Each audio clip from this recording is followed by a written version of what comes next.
Hi, Joe Alton, MD here, also known as Dr. Bones of the survival medicine website doomandbloom.net, where you'll find over 1,200 articles, videos, and podcasts on medical preparedness. I'm also the author of Alton's Pandemic Preparedness Guide, the Survival Medicine Handbook, and Alton's Antibiotics and Infectious Disease. The COVID-19 pandemic is still, as of late April 2020, the big story in the news, but there are signs in places that we may be turning the corner. New York is experiencing a downward trend in both new cases and deaths. Some states are allowing certain businesses to reopen. Even some beaches are opening to the public. At one point or another, the pandemic will end, although like influenza, SARS-CoV-2 virus outbreaks may become a yearly event from late fall to early spring. The question is, how will life change in the new normal? At this point, most experts still recommend social distancing, facial coverings, and all the other interventions considered in infectious disease outbreaks. Although the resistance to relaxing restrictions is still pretty strong, people are starting to emerge from their homes in some areas. Most, however, are surprisingly reluctant about returning to pre-pandemic practices. Now, what are some changes you might expect in the post-pandemic world? Here are some of my thoughts on how things might shake out in the near future.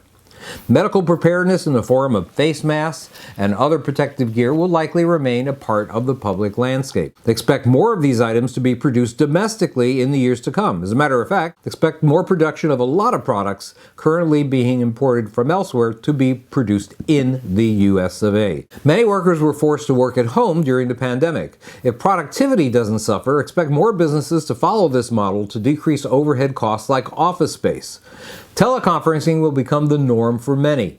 Some businesses might turn into work-at-home enterprises completely. And for those that don't, there'll be a trend away from shared open spaces back to barriers separating individual work cubicles. For years, we've discussed the importance of avoiding restroom doorknobs as a prime method of avoiding infection. If you have stock in Acme Consolidated Doorknobs Incorporated, well, I think it's time to sell.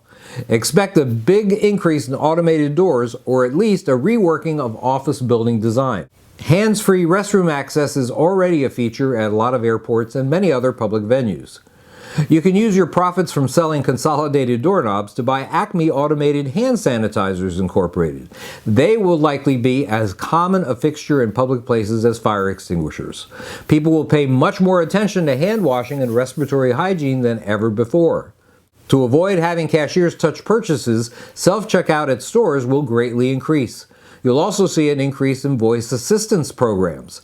A popular feature at our local hospital is the ability to check in digitally. That means touching keyboards also accessed by hundreds of other, possibly sick, people.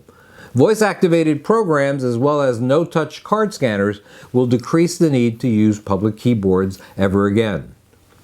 From an education standpoint, expect a higher percentage of students to opt for online learning.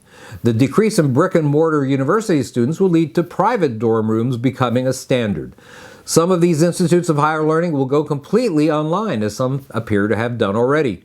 Parents of younger students may more often opt for homeschooling, not a bad idea in these times. Streaming media from devices, including very recent movies, is already popular. In the future, people will access even more of their entertainment at home to avoid crowded theaters, sporting events, etc. Expect battles over privacy policies. Government agencies and private companies will want a way to more easily identify and follow contacts of individual infectious disease victims. Public health versus civil liberties, that's going to become a major political issue. All the above means that many businesses will find survival challenging in the post-pandemic world. Those that can adapt will survive, and those that can't will not. Just as there is resistance to emerging from lockdowns in a post-pandemic world, there will be a percentage of citizens at the other end of the spectrum that will resist taking any precautions at all. They'll depend on herd immunity, if it exists, or just feel they can accept the risk. These are just some of the changes we might see in the uncertain future. How do you think things will change? Let me know in the comments sections below.